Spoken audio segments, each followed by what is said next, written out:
வணக்கம் friends, welcome to Shalini's cuisine. இன்னி நம்ம பார்க்க போகிற ரெசிபி செம்ம டேஸ்டியான வாழைப்பூ முட்டை பொடி மாஸ். இந்த வாழைப்பூ முட்டை பொடி மாஸை சாதத்தில் போட்டு பசைஞ்சு சாப்பிட்டாலுமே டேஸ்ட் ரொம்பவே சூப்பராக இருக்கும். நீங்கள் சைட் டிஷ்ஷாகவும் வச்சுக்கலாம். கண்டிப்பாக ட்ரை பண்ணி பாருங்கள். இதோட இன்க்ரீடியன்ஸ்லாம் நான் டிஸ்கிரிப்ஷனில் கொடுத்துருக்கேன், செக் பண்ணி பார்த்துக்கோங்க. வாங்க இது எப்படி செய்யலான்னு பார்க்கலாம். நான் ஒரு வாழைப்பூ எடுத்திருக்கேன். இப்போ இந்த வாழைப்பூவை நம்ம முதல்ல சுத்தம் பண்ணி வச்சுக்கலாம்.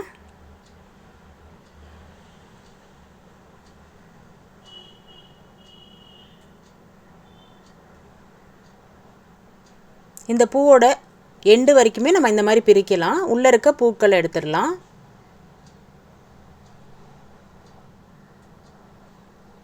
இப்போ இந்த பூவெல்லாம் நம்ம எடுத்து வச்சிடலாம்.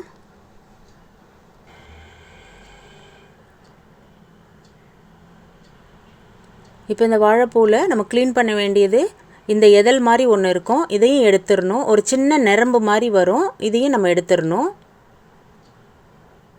இது மாதிரி எல்லா பூலையுமே நம்ம எடுத்து வச்சுக்கலாம். நான் இப்போ இது ஃபுல்லாகவுமே க்ளீன் பண்ணி எடுத்துகிட்டு வந்துட்டேன். இப்போ பொடியாக நறுக்கின வாழைப்பூவை இந்த மாதிரி மோரில் சேர்த்துக்கலாம். ஏன்னா நறுக்கினோடனே வாழைப்பூ வந்து கருத்துடும் வெளியில் வச்சுருந்தோம்னா. இந்த மாதிரி நம்ம மோரில் சேர்த்துக்கிட்டோம்னா இது கொஞ்சம் கருக்காது. ஒரு 10 நிமிஷம் ஊற வைக்கிறனால இதில் தோற்பு தன்மையும் வராது. இப்போ 10 நிமிஷம் ஊறினதுக்கப்புறம் இந்த வாழைப்பூவெல்லாம் நல்லா புழிஞ்சிட்டு ஒரு தட்டில் மாற்றிக்கலாம். இப்போ தண்ணி சூடு பண்ணிவிட்டு இந்த வாழைப்பூவை இதில் வேக வச்சுடுங்க. ஒரு 10 நிமிஷம் வேக வைக்கலாம். வேகிறதுக்கு கொஞ்சமாக உப்பு சேர்த்து ஒரு 1/4 ஸ்பூன் மஞ்சத்தூள் சேர்த்துக்கோங்க. இது ஒரு 10 நிமிஷம் வேக வச்சாலே போதும்.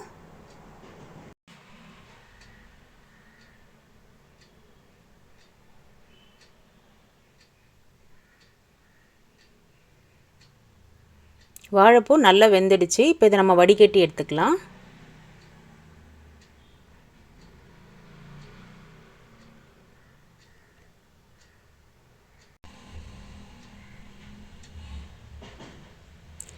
தண்ணி ஃபுல்லாக இந்த மாதிரி வடித்து எடுத்துக்கணும்.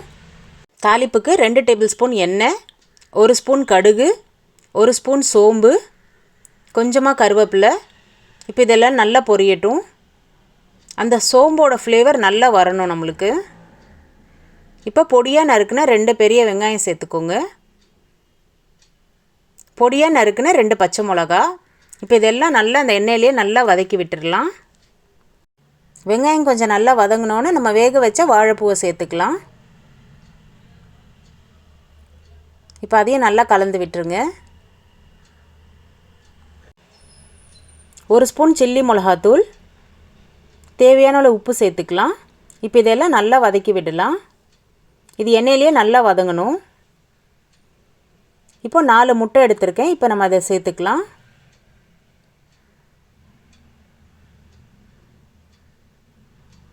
இப்போ இதெல்லாம் வாழைப்பூவோடு சேர்த்து நல்லா கலந்து விடுங்க. இப்போ இது நல்லா சுருளை பெரட்டணும். இப்போ இது நல்லா உதிரி உதிரியாக வர வரைக்கும் நம்ம கலரி விடலாம்.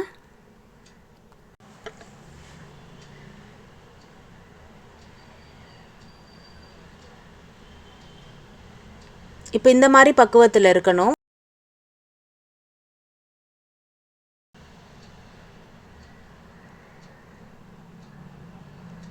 அவ்வளோதான், நல்லா சூப்பராக ரெடி ஆயிடுச்சு பாருங்கள். நல்ல டேஸ்டியான வாழைப்பூ முட்டை பொடி மாஸ்.